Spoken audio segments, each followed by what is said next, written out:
entièrement convaincu que M. Château-Renaud il serait tellement satisfait avec cette présentation.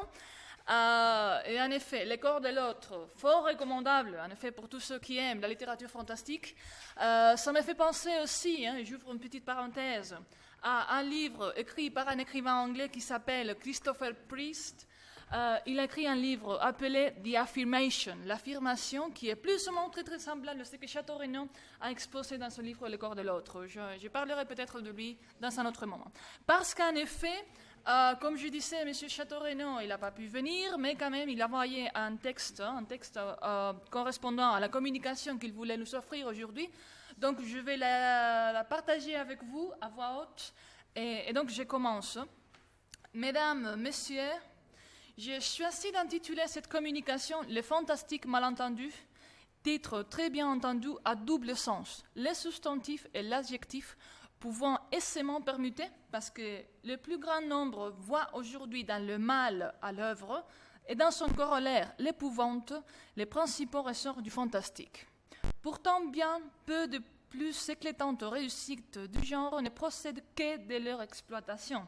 Le cinéma, avec sa capacité de générer aisément des émotions violentes, est le premier responsable de ces malentendus.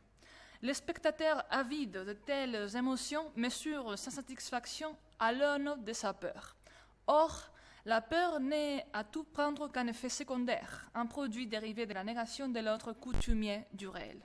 L'art fantastique comme les autres, est supposé produire du même mouvement de l'émotion et du sens. Des diverses émotions que cet art est susceptible d'engendrer, la plus féconde n'est sans doute pas l'afflux d'adrénaline dans les veines du spectateur ou du lecteur, mais l'étonnement, la sidération dont il peut être saisi devant l'étrangeté soudain révélée du monde.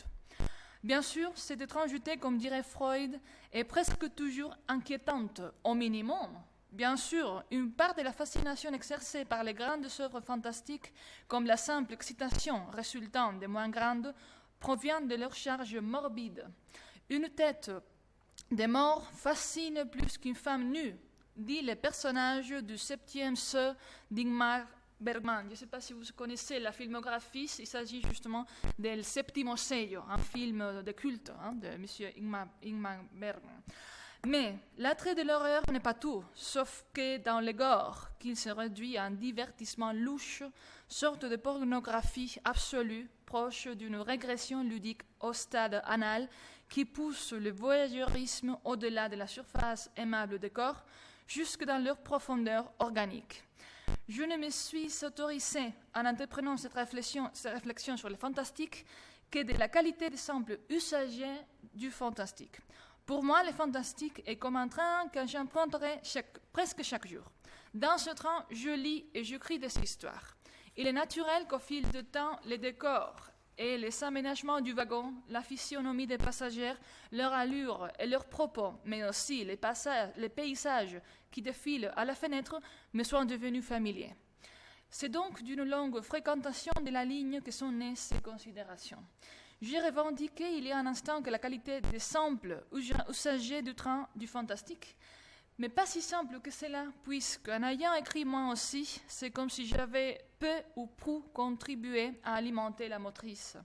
Mais pourquoi celle-là, vieille loco pittoresque crachotant vers le ciel de bouffées de vapeur désuètes sur le caténaire de la modernité, c'est qu'il m'est apparu qu'elle seule desservait ma destination. Si la fiction a répondu à la plupart des questions que je me posais devant l'existence, car c'est à cela que servent l'art et la littérature, il me semble, elle l'a fait dans la langue du fantastique plutôt que dans celle du réalisme. En France, au tournant des années 70, sous l'influence d'une irruption foudroyante des sciences humaines dans les champs littéraires, la critique et nombre d'écrivains avec elle ont chanté en chœur de profundis aux funérailles de la fiction, qu'elle fût réaliste ou a fortiori fantastique. Prétendre en rajouter du hauta jugé bien assez haut de la littérature universelle semblait au jeu des doctes témoigner d'une naïveté inexcusable. Il était temps d'appliquer à l'inventaire du corpus accumulé au long du siècle les outils mirobolants issus des avances de la psychanalyse, de la linguistique et de la sociologie. Par chance, on en est assez vite revenu. La fiction a retrouvé tous ses droits dont elle use comme il lui plaît. Reste que les genres qui nous intéressent ici demeurent les parents pauvres des lettres françaises, aujourd'hui comme hier. On dirait qu'en France, le fantastique n'est mort que sur le marche de la mentalité nationale, comme sur les marches de l'entité géographique. Art des confins mentaux, le fantastique à la française est, pour une part notable, une spécialité des Alsaciens, des Bretons et des Belges. On l'a assez répété. La spécialité, la dominante française est cartésienne. Nous voulons cartésiens. Il faudrait toujours mettre dans des guillemets à cet adjectif-là pris dans cette acceptation si imprécise. Dans le contexte littéraire, qu'est-ce que cela veut dire, cartésien au bout du compte? Cela signifie qu'en ce qui concerne la dose d'imagination admise dans les romans et la latitude d'invention accordée aux fictionnaires, l'esprit français est terriblement frileux. Il n'en a pas toujours été ainsi. Quand elle naît au XIIe siècle dans les cours seigneuriales ou dans ses initiateurs, les chrétiens de Troyes et les maris de France ont trouvé asile et clientèle. La littérature de fiction en langue profane se place spontanément sous le signe de la féerie, du merveilleux, du fantastique. Bien entendu, une ligne plus populaire, bourgeoise, les deux mots n'étaient pas antinomiques alors, satirique et sociale, celle du futur roman réaliste, se constitue dans le même temps, par exemple avec les auteurs pour la plupart anonymes du roman de Renard. Les deux lignées, les deux familles d'esprit s'affrontant, la famille bourgeoise réaliste avec le temps, va l'emporter en audience sur la famille aristocratique chimérique.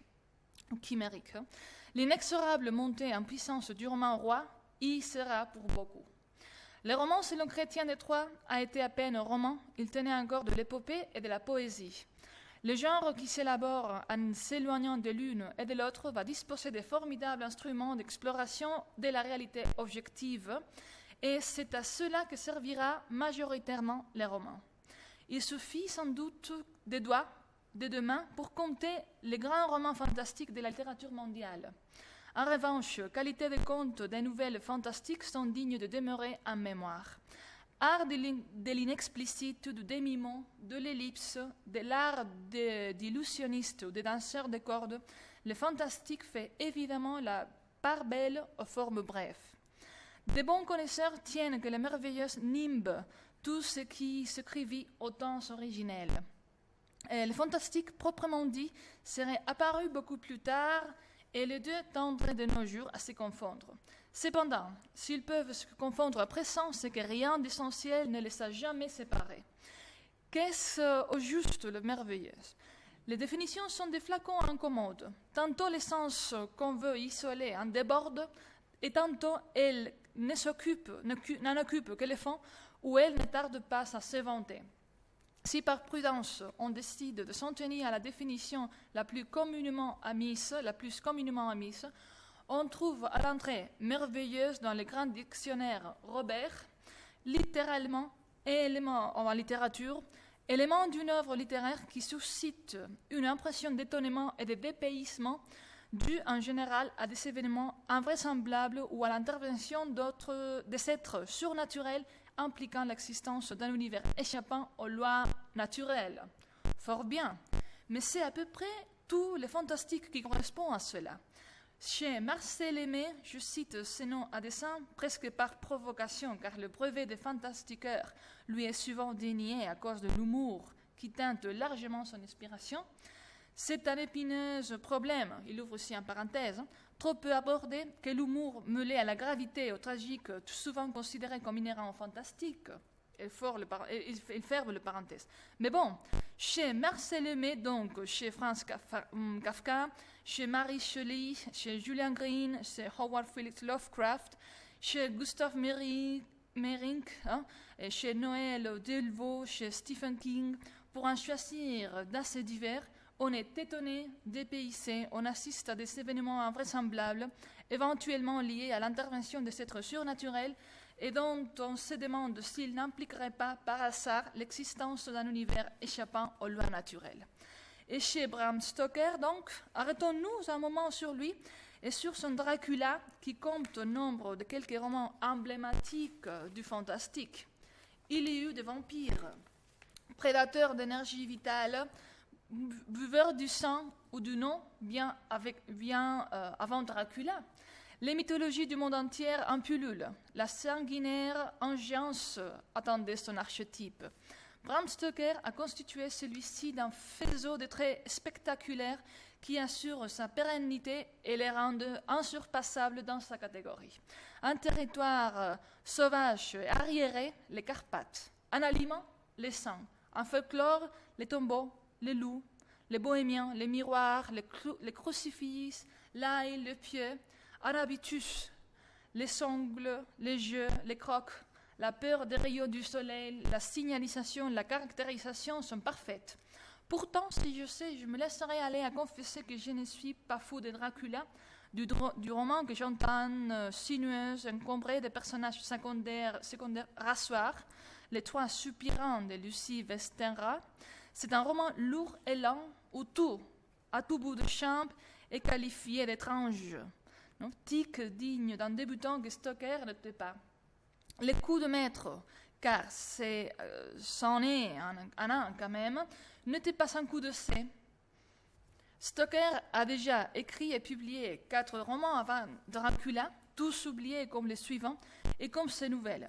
En tout cas, cette épithète insistante, étrange, vie démonétisée, agace comme une mouche importune, jusqu'à ce qu'enfin on assiste à quelque chose de vraiment étrange.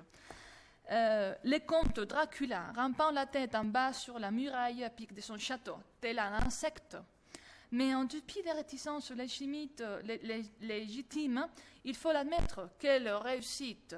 La créature éponyme rafle tout. On peut dire que Dracula est trop, dans l'absolu, comme l'usage s'est répandu de nos jours de faire de cet adverbe un qualificatif.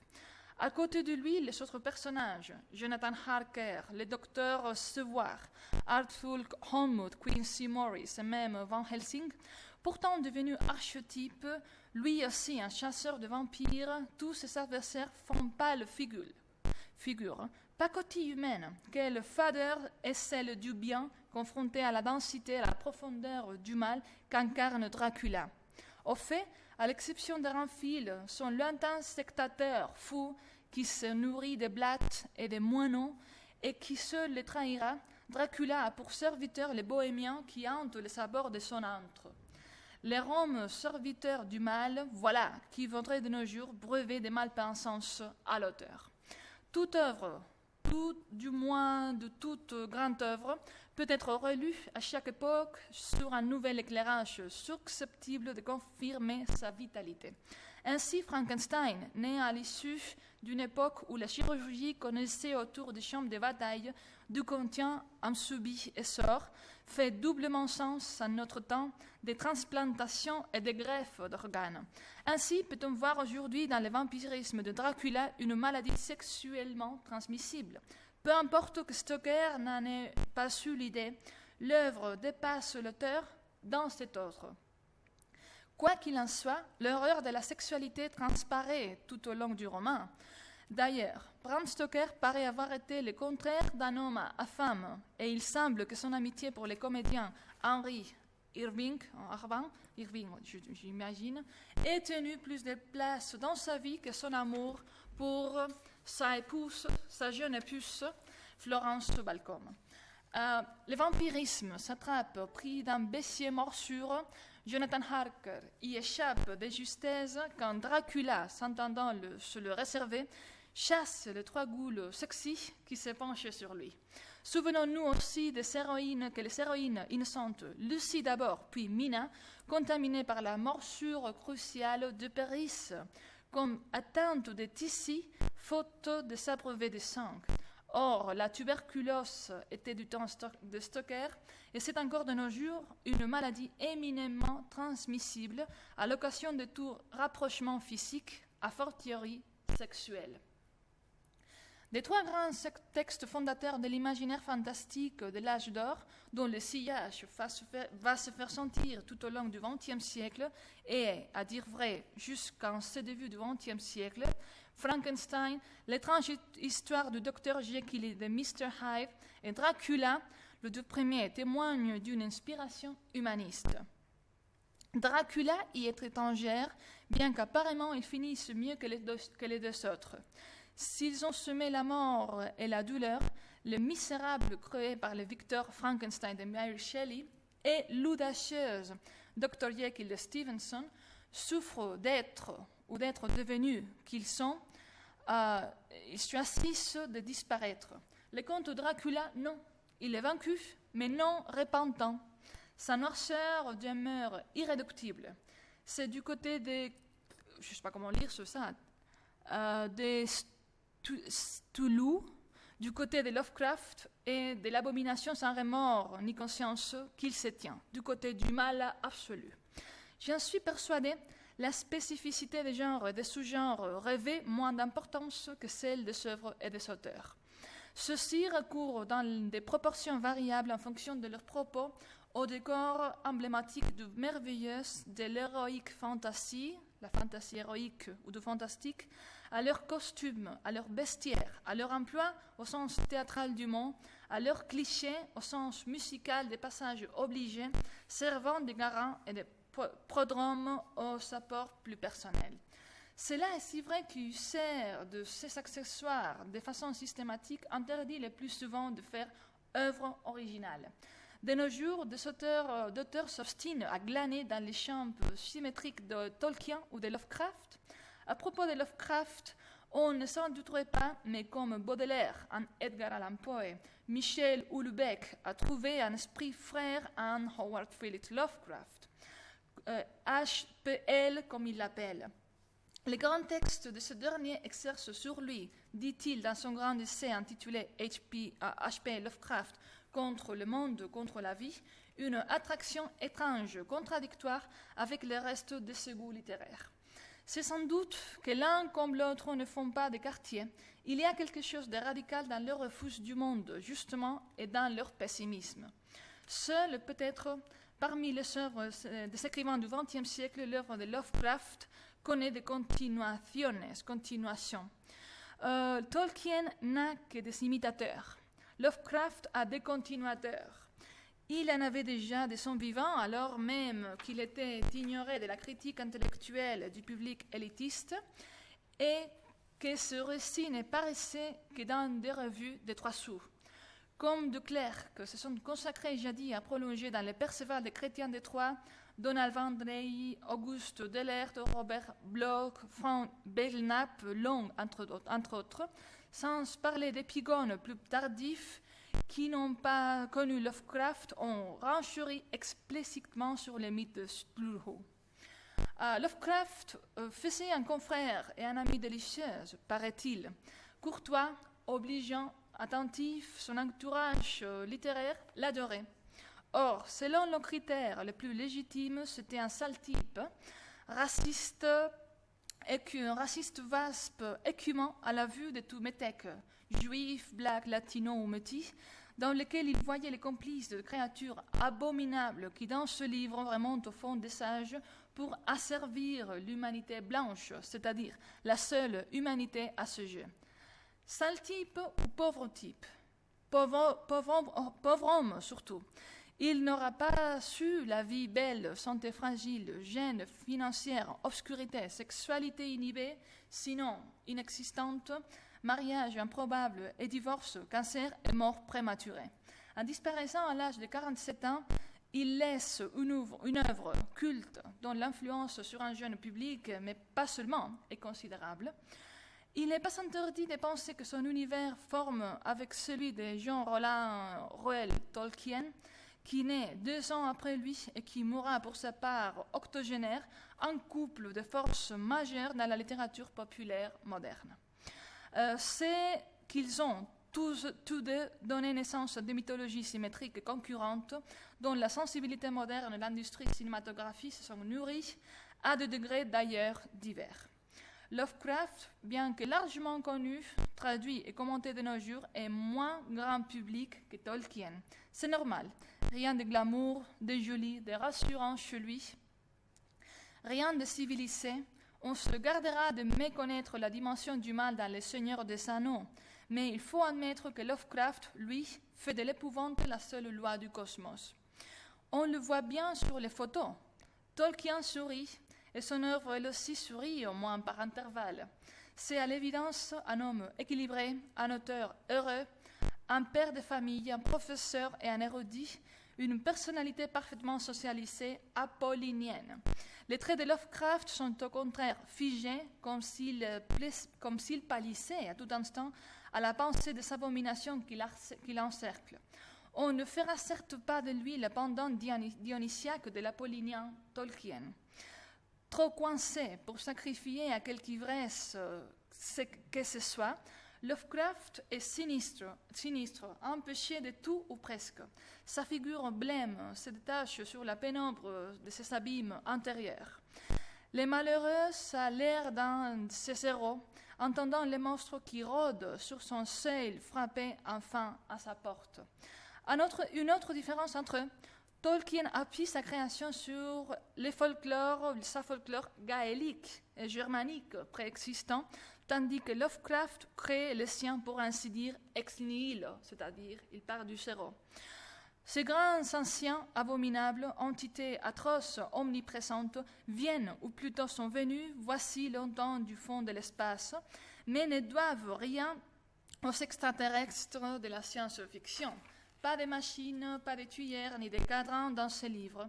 L'horreur chez lui est d'abord organique et physiologique. Ça suinte, ça exsude, ça sécrète, ça chante, ça gargouille. Elle est aussi architecturale et paysagère. Les illustrateurs raffolent de ce vie crépusculaire comme de ces campagnes hantées, minées, métaphoriques d'une maladie universelle. Cette œuvre n'a qu'un thème, une épouvante obsessionnelle qui la cimente dans une unité et une cohérence rares. Chaque notation et chaque adjectif concourent à produire sur le lecteur un effet unique, les soupçons et l'attente du pire. Pareille homogénéité se paye d'une monotonie rédhibitoire au jeu de beaucoup, mais confirme ses fervents dans leur adhésion. Ce que certains lui reprochent, c'est précisément ce dont l'autre se délecte. Qui se risque à manipuler de ces stéréotypes doit les remodeler, les subvertir ou les transcender pour les intégrer à un univers qui ne soit plus des conventions.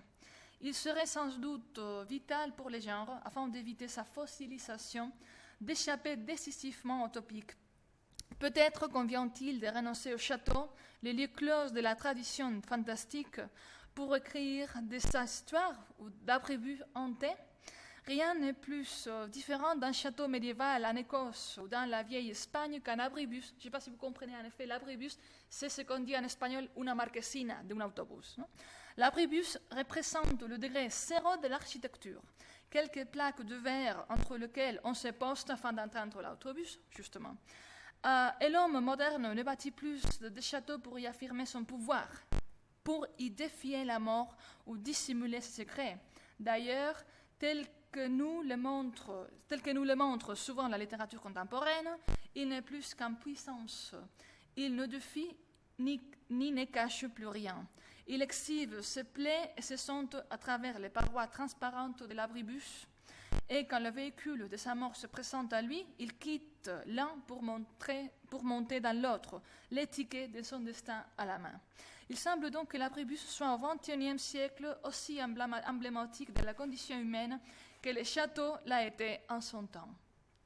Force de l'avouer, en matière de fantastique, que la France est une minuscule principauté, si on la compare aux puissants empires de l'imaginaire que sont le pays germanique et anglo-saxon, sans oublier la Russie ni le Japon, l'une et les autres fertiles en diablerie et en tisses de toutes sortes. Sans doute la latinité, jointe au catholicisme, est-elle en cause. À quelques notables exceptions près, l'Italie et l'Espagne non plus ne sont pas réputées terres de fantasmagorie. Il a fallu attendre l'émergence d'un imaginaire sud-américain pour qu'apparaisse là-bas un fantastique hispanophone d'une inspiration moins morbide que celle du modèle nord-américain hégémonique, tributaire de la prédestination implacable du protestantisme. Au XVIIIe siècle, le lecteur français en quête des Lumières s'aperçoit à peine que Cazotte, auteur du Diable amoureuse, existe, et dans la foulée, le romantisme n'a pas donné lieu en France aux mêmes flambées frénétiques et gothiques qu'en Allemagne et en Angleterre. Au XIXe siècle, au Maupassant du Horla, au Balzac de la peau des chagrins, où on préfère ceux de la Maison Tellier ou du Père Goriot. Au XXe siècle, dans les années 40, François Mauriac parlait à propos du fantastique des voies étroites. L'est-elle autant que cela? On sait déjà qu'elle mène loin et qu'on n'est pas prêt d'arrêter de lire Mary Shelley, par exemple. À l'été 1816, les charniers de guerre napoléonienne puent encore. Le petit truand corse, enfin hors d'état de nuire, rumine sur son îlot judicieusement choisi par de ses vainqueurs, cette fois à 9 semaines de mer des côtes d'Europe. Celle-ci s'éveille du cauchemar, sa jeunesse veut vivre. Un groupe d'Anglais en rupture des camps, idéalistes, soucieux seulement d'art, de beauté, de liberté et d'amour, va s'y employer dans les cadres de la Villa Diodati, à Colonie, au bord du lac de Genève. Des sortes de hippies du XIXe siècle, ces gens. La Suisse, l'Italie, la Grèce, ce sont les Katmandou ou le Tanger de cette génération que les dégoûts de convention conduisent à larguer les Samars, à s'abstraire d'une société étrange à ses aspirations. Chez nombre de ses plus brillants représentants, la volonté de jouir sans entrave, ça c'est entre guillemets, est explicite. Les anime aussi le désir d'instaurer à la fois une nouvelle éthique et une nouvelle esthétique en privilégiant les sentiments contre la raison. Ces mouvements de révolte intellectuelle s'appellent le romantisme et de faire-le sur un continent traumatisé. Il y a là-dedans quelque chose du surréalisme qui est apparu au sein d'une civilisation naufragée par la Première Guerre mondiale, comme de l'existentialisme né à l'issue de la Seconde. Des remarquables spécimens de cette particulière humanité séjournent donc à l'été 1816 au bord du lac de Genève, répartis entre la superbe Villa Diodati et la plus modeste maison Chapuis. Mais l'essentiel du miracle littéraire va se produire au sein de la villa. Il y a là un certain on dit, Percy Bysshe Shelley, âgé de 24 ans, accompagné de sa maîtresse Mary Wollstonecraft Godwin, c'est justement Mary Shelley. Il l'a enlevé alors qu'il avait 17 ans et il en a aujourd'hui 19. Il l'épousera dans quelques mois après le suicide de son épouse Harriet, et l'histoire littéraire la connaîtra sous son nom de femme mariée. Il y a un certain Lord Byron, George Gordon, le 6e baron Byron, sa maîtresse Claire Clermont, son secrétaire John William Polidori. Byron a 28 ans, Claire, demi-sœur de Marie, en a 18, Polidori, il en a 21. Un dénommé Matthew Gregory Lewis leur rend visite. Lewis est plus âgé. À cette date, il a 41 ans. Le moine, l'un des sommets du roman gothique, écrit à 20 ans, a fait sa gloire comme les 2 premiers chants du pèlerinage de Childe Harold et une inconduite notoire ont fait celle de Byron. Célèbre Percy Shelley, auteur de Alastor, du Prométhée délivré, Prométhée liberado, justement, ne le passe encore. Il le deviendra après sa mort prématurée. Une telle maisonnée suffirait à classer la Villa Diodati parmi les plus sots lieux de l'esprit, mais ce n'est pas tout. Ici, Mary, bientôt Shelley, va concevoir et commencer Frankenstein, le roman de tous les paroxysmes. Il lui vaudra une gloire universelle qui de nos jours dépasse de loin celle de son épouse, comme celle de Lord Byron. Pourtant, 2 des plus grands noms de la poésie anglaise. N'oublions pas le secrétaire Polidori. Sur la base de ces quelques feuillets abandonnés par son patron, il va écrire Le Vampire, une nouvelle somme toute assez faible, mais qui préfigure déjà les Dracula de Bram Stoker et contribue à lui frayer la voie. À ce titre, sa postérité, à ce seul titre, sa postérité est assurée. À la Villa Diodati, on s'aime libéralement, on ne crache pas sur la drogue de l'époque, les laudanum, on rêve, on cause, on se raconte des histoires dans les tomes phonétiques à la mode, on lit le Vathek, le Phantasmagoriana. Byron et Shelley s'amusent à en écrire en marge de leurs poèmes. Velléité, chez ces deux-là, ils vont vite laisser tomber. Pas la petite Marie, non, Mary. Elle a vu, elle, en rêve, en situation, les héros du roman qu'elle va écrire. Je cite, « Pâle étudiant de Saint-Rampi, agenouillé auprès de la chose qu'il avait assemblée. » Ça, c'est justement une citation de Frankenstein. Je ferme, on termine la citation. Cette chose, c'est l'être humain auquel il a donné ou redonné la vie. Mais il faut plutôt dire donner, car cet être est composite. C'est un puzzle, non? C'est un puzzle composé de pièces anatomiques dénichées ici et là. D'où l'épreuve du bricolage, cicatrices, points de suture, briques et broc, laideur, insignes, expliquant l'horreur qui inspire les malheureux. On voit au premier coup d'œil qu'il ne s'agit pas d'une créature de Dieu. Le sujet de Frankenstein tient en ce quelques mots. Haïr la mort, redonner la vie. Bien sûr, c'est défier à l'ordre divin ces projets prométhéens par excellence. En effet, le roman aura pour titre complet Frankenstein ou le Prométhée moderne, ne peut que déboucher sur un surcroît de morts et de malheurs. Mary en avait-elle conscience au départ? En tout cas, la chimère de ranimer la vie au sein d'un corps mort la travaille sans doute depuis toujours, elle qui a perdu sa mère après sa naissance, peu après sa naissance. C'est après la disparition de la sienne dans les romans que Victor Frankenstein se lance dans son entreprise. Et Mary, elle a même perdu une petite fille quand l'idée d'écrire Frankenstein la traverse. Elle perdra encore d'autres enfants comme elle perdra Shelley. Elle est marquée à l'évidence par la malédiction de la perte, intégrée comme telle dès son enfance et qui fonde à son œuvre.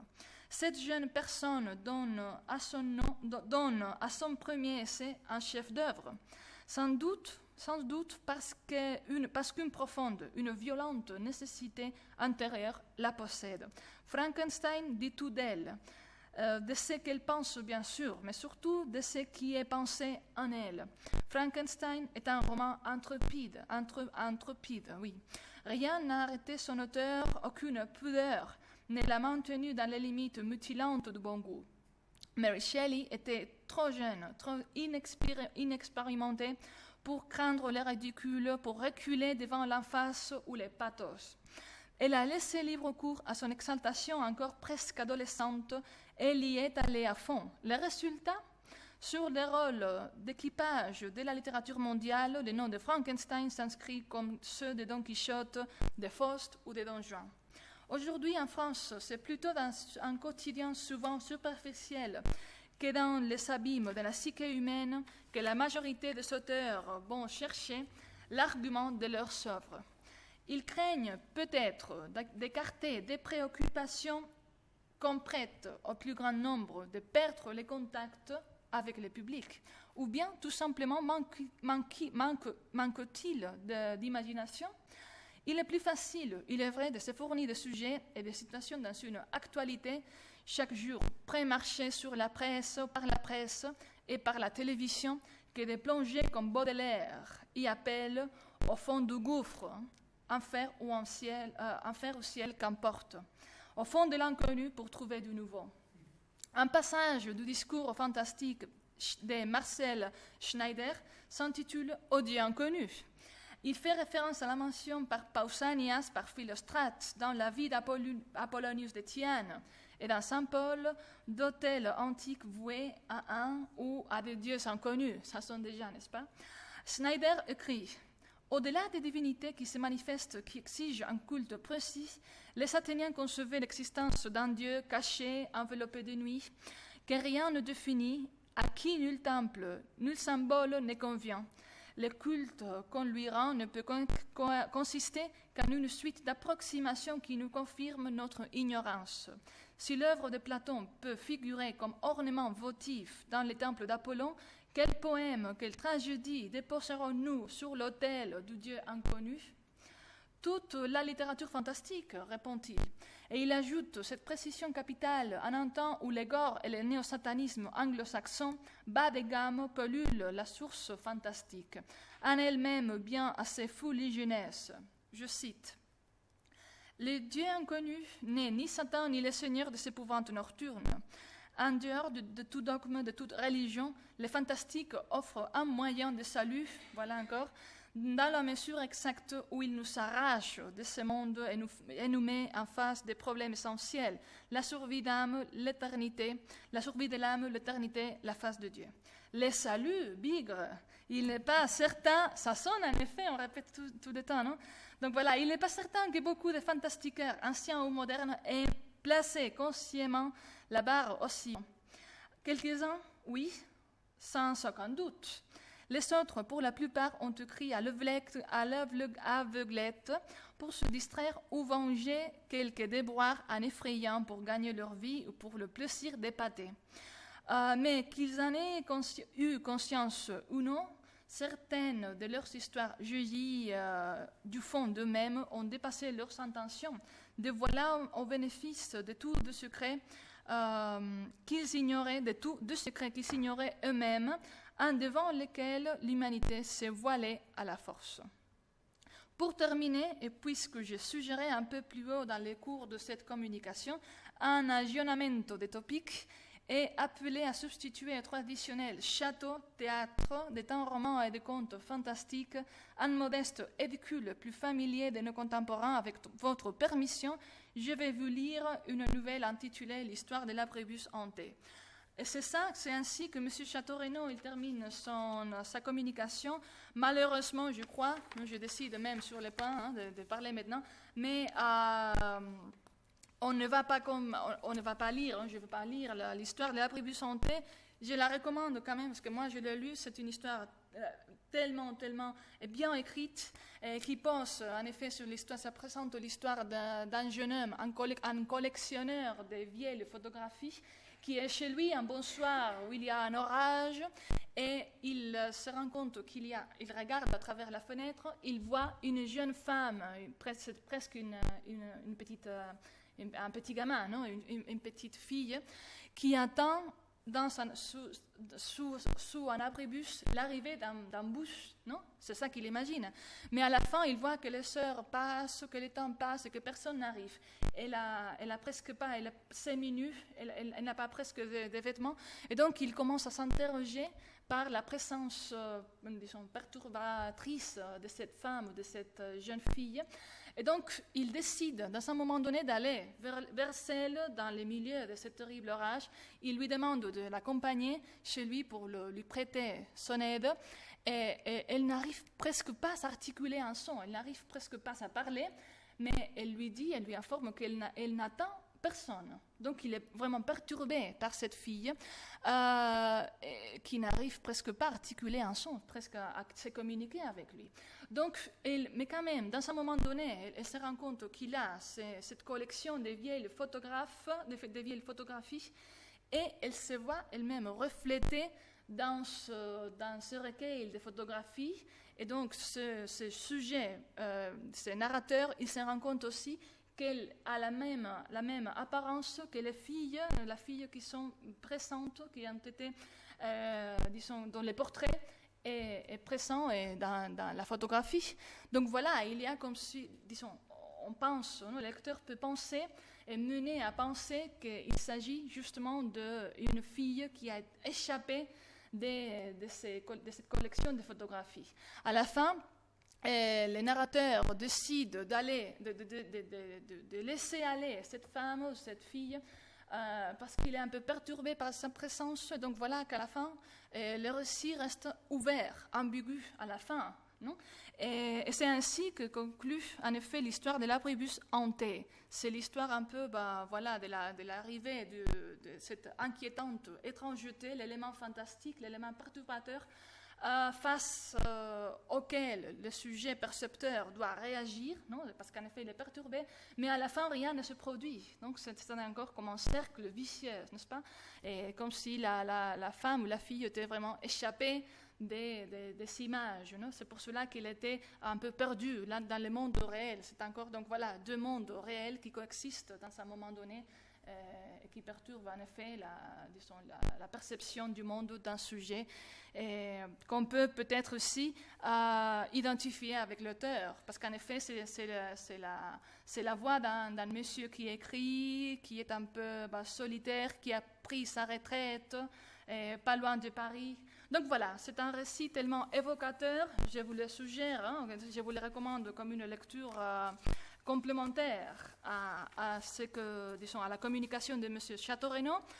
Et donc voilà, je crois que comme il n'est pas ici, on va s'arrêter pour l'instant. Et on accumule déjà pas mal de retard, mais quand même, nous avons le temps de faire une petite pause, si vous voulez, de 5 ou 10 minutes. Et puis on reprend les journées avec la communication de Madame de Coster. Oui, donc voilà, une petite pause et puis on continue. Merci.